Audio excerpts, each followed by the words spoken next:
Hello students, you are very welcome to our channel पर आपका बहुत बहुत स्वागत है बच्चों।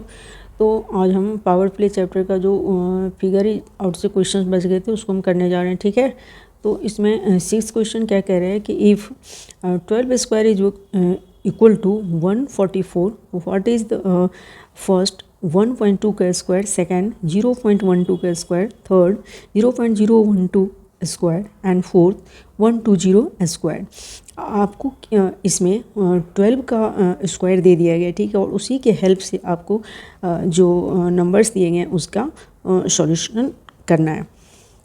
तो कैसे करेंगे? तो इसमें फर्स्ट में क्या है 1.2 का स्क्वायर, तो 1.2 के स्क्वायर को हम क्या लिख सकते हैं 1.2 इंटू 1.2, तो क्या आ जाएगा 1.44। क्यों होगा? क्योंकि जब हम पॉइंट या डेसिमल का जब हम मल्टीप्लाई करते हैं तो क्या होता है कि डायरेक्ट मल्टीप्लाई करके हम बस ये देखते हैं कि कितने पॉइंट्स के बाद कितना डिजिट है या कितने डिजिट के बाद पॉइंट्स है, ठीक है, उतना डिजिट काउंट करके हम पॉइंट डाल देते हैं। तो इसमें क्या है 1.2 इंटू 1.2 क्या हो जाएगा 12, और 12 का क्या दिया हुआ है 12 और 12 का मल्टीप्लिकेशन क्या है 144, तो ये हम लिख लिए और 2 डिजिट के बाद क्या डालेंगे पॉइंट डाल देंगे, ठीक है। तो सिमिलरली सब में वही करना है, बस आपको ये काउंट करना है कि कितने डिजिट्स के बाद पॉइंट्स हैं, ठीक है। तो 0.12 का स्क्वायर क्या हो जाएगा 0.12 इंटू 0.12, तो क्या आ जाएगा इसका 0.0144। क्यों आएगा 144 डाल दिया, फिर हमने 4 डिजिट के बाद पॉइंट डालना है, तो 4 डिजिट तो आ नहीं रहा है, तो जो नहीं आएगा उस पर क्या डालना है 0 डालना है। बस यही करना है सब में। अब ये है 0.012, तो फिर इसमें भी वही सेम प्रोसेस करना है 0.012 इंटू 0.012, तो 144 दिया हुआ है। फिर हम ये देख रहे हैं कि कितने डिजिट के बाद पॉइंट हैं, तो 3 और 3 प्लस 3 6 डिजिट, तो हम 6 डिजिट काउंट करेंगे इधर से, तो 3 है हमारे पास और 3 और डालना है, तो क्या डालेंगे 0 डालेंगे, ठीक है। इस तरह से अब इसमें क्या है 120 है, तो इसमें क्या करना है 12 और 12 को मल्टीप्लाई कर दिए तो क्या आया 144 और 20 एक्स्ट्रा है तो 20 डाल देंगे।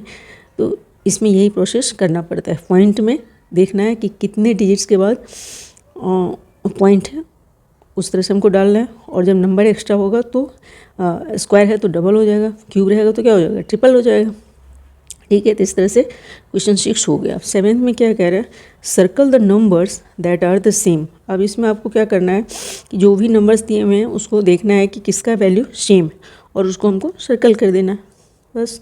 तो क्या करना है इसमें फर्स्ट में क्या है 2 to the power 4 into 3 to the power 6, तो इसको हम ऐसे ही रहने देंगे। अब सेकंड क्या है 6 to the power 4 into 3 to the power 2, तो हमें देखना क्या है कि इसके वैल्यू जो है इसके इतना आ रहा है कि नहीं।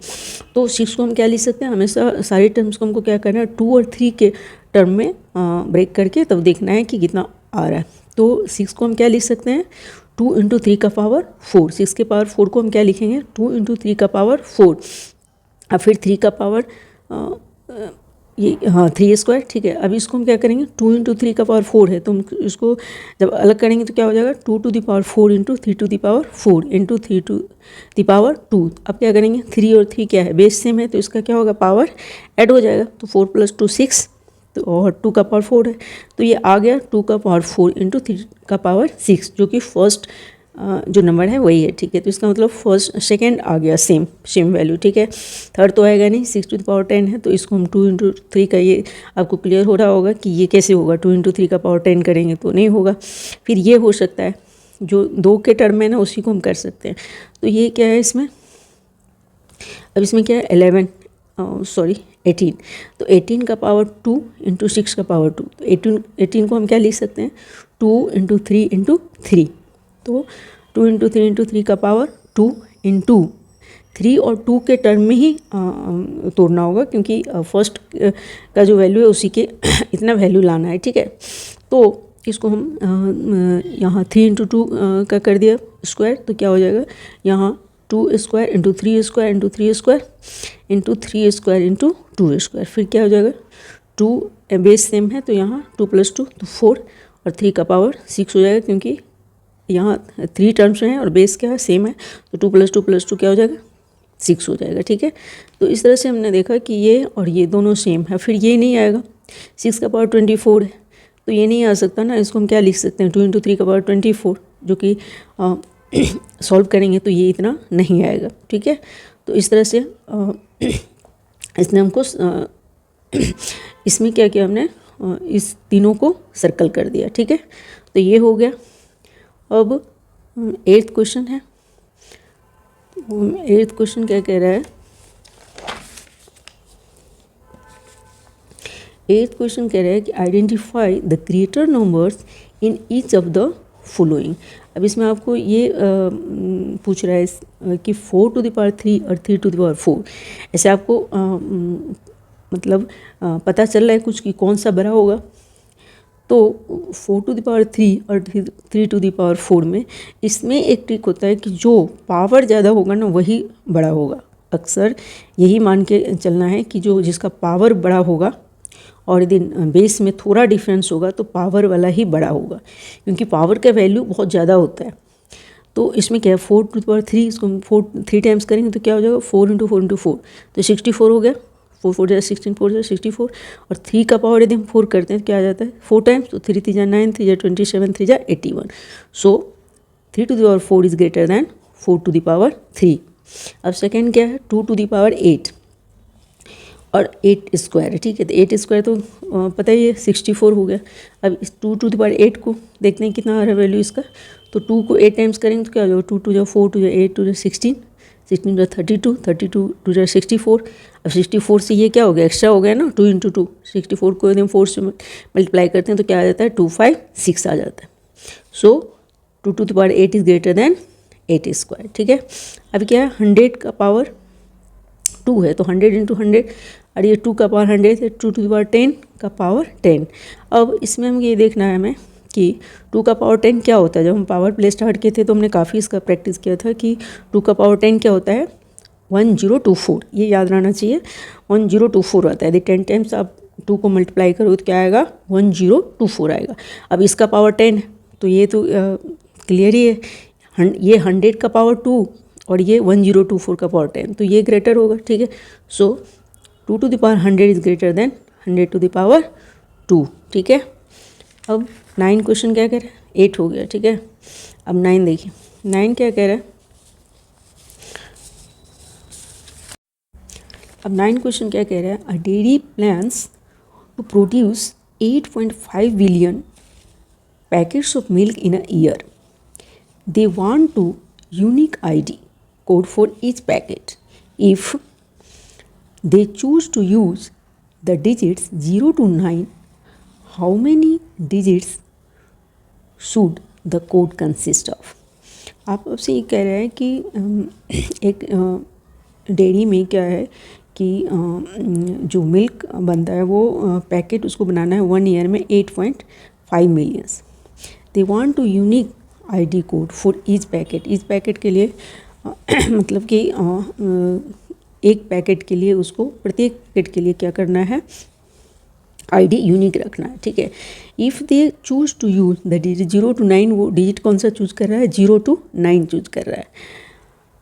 तो कह रहा है कि how many digits should the code consist, तो कितने डिजिट्स कंसिस्ट, मतलब मिनिमम एटलीस्ट कितना डिजिट्स का कोड होगा, ठीक है। तो फर्स्ट में कह रहे हैं कि सबसे पहले आपको ये जानना है कि मिलियन होता क्या है। मिलियन क्या होता है, 10 लाख का 1 मिलियन होता है, और बिलियन क्या होता है, 100 करोड़ का 1 बिलियन होता है, ठीक है। तो इतना शायद ना पता हो तो इसको पता करके ही आप इसको टर्म में लिख सकते हैं। तो इसको जो करोड़ और लाख ये सब तो पता ही होगा। तो इसमें क्या करना है कि इसको हम इतने को लिखेंगे कैसे, 8.5 है तो इसमें 8 to 9 0 आ जाएगा, तो 8 पॉइंट हटाएंगे तो 8 आ जाएगा, 8500 और 60 आ जाएगा, ठीक है। अब इसको क्या करना है हमको, अब ये कह रहा है कि number of digits and maximum unique numbers. तो 1 डिजिट का कितना हो जाएगा, जो 0 to 9 डिजिट है ना, तो 1 डिजिट का जो कोड होगा वो कितना हो जाएगा, 10 होगा ना, 0 से लेके 9 तक। फिर 2 डिजिट का क्या हो जाएगा, उससे 10 से मल्टीप्लाई करना पड़ेगा, क्योंकि 10 डिजिट में फिर से 10 बढ़ गया तो 10 से मल्टीप्लाई हो जाएगा। फिर इसमें 3 में पावर 3 हो जाएगा, 10 से मल्टीप्लाई होते जाएगा, ठीक है। तो 10 डिजिट का जो कोड होगा वो कितना हो जाएगा, 10 टू द पावर 10 हो जाएगा। इस तरह से बढ़ते जाएगा। 9 डिजिट का क्या हो जाएगा, 10 टू द पावर 9 हो जाएगा, क्योंकि एक डिजिट बढ़ने से क्या हो जाता है, कोड 10 टाइम्स बढ़ जाता है, ठीक है। तो इस तरह से कह रहा है कि एटलीस्ट कह रहा है, एटलीस्ट क्या हो जाएगा, एटलीस्ट 10 हो जाएगा। तो so at least 10 digits code is required to get a unique ID for each packet, ठीक है। तो 9th हो गया। अब 10 क्वेश्चन में क्या कह रहा है, 10 में कह रहा है कि 64 is a square number and a cube number, मतलब 64 स्क्वायर और क्यूब दोनों नंबर है, ठीक है। 64 क्या है, 4 का क्यूब है और 8 का स्क्वायर है। Are there other numbers that are both square and cubes, is there way to describe such numbers in general. आपसे क्वेश्चन ये कह रहा है कि 64 जो है वो एक स्क्वायर नंबर और क्यूब नंबर दोनों है, 8 का स्क्वायर है और 4 का क्यूब है। तो क्या ऐसा और भी कोई नंबर है जो स्क्वायर और क्यूब दोनों, तो ऐसे बहुत सारे नंबर्स हैं, ठीक है। तो नंबर्स बहुत सारे हैं, लेकिन कुछ एग्जांपल के साथ इसको समझिए, ठीक है। तो सबसे पहले आंसर क्या हो जाएगा, येस हो जाएगा, क्योंकि बहुत सारे ऐसे नंबर्स, ठीक है। ऐसे जितने भी 6 किसी भी नंबर का यदि हम पावर 6 लेंगे तो वो सब स्क्वायर और क्यूब दोनों होगा। तो एज फॉर एग्जांपल हमने लिया 9 का पावर जो क्यूब है वो क्या होता है, 7 to 9 आता है। 3 टाइम्स 9 को मल्टीप्लाई करेंगे तो क्या आ जाएगा, 7 to 9 आएगा। 27 का स्क्वायर क्या होता है, 27 × 27 7 to 9, तो क्या हो गया, ये एक स्क्वायर और क्यूब दोनों हो गया। सिमिलरली 16 का जो पावर 3 है, मतलब 4096 क्या है, स्क्वायर और क्यूब दोनों है। 16 को 3 टाइम्स मल्टीप्लाई करते हैं तो आता है इतना, और 64 को 2 टाइम्स करते हैं तो 4096 आता है। सो 4096 is also a square and cube both. In general the 6th power of any number is a square and cube both. किसी भी नंबर का जो 6 पावर होगा, कोई भी नंबर यदि हम लेते हैं तो 6 पावर जो उसका होगा वो स्क्वायर और क्यूब दोनों होगा, ठीक है। तो इस तरह से यहाँ यदि हम ले लें 1 का पावर 6, 1 क्या है, स्क्वायर और क्यूब दोनों है। 1 का स्क्वायर 1, 1 का क्यूब 1। 2 का पावर 6 64, ये स्क्वायर और क्यूब दोनों है। 3 to the power 6 7 to 9, square और क्यूब दोनों है। 4 to the power 6 4096, स्क्वायर और क्यूब दोनों। तो एक पैटर्न बन गया कि कोई भी नंबर 4 का पावर 6, 5 का पावर 6, 6 का पावर 6, किसी भी पावर का किसी भी नंबर का यदि हम पावर 6 कर देते हैं तो वो जो नंबर होता है वो एक स्क्वायर नंबर और क्यूब नंबर दोनों होता है, ठीक है, क्लियर। तो इस तरह से आपका 10th क्वेश्चन भी हो गया। अब नेक्स्ट 4 क्वेश्चन में और है, 11, 12, 13 एंड 14, तो ये हम नेक्स्ट वीडियो में करेंगे। यदि वीडियो पसंद आए तो please like share and subscribe करें। Thank you.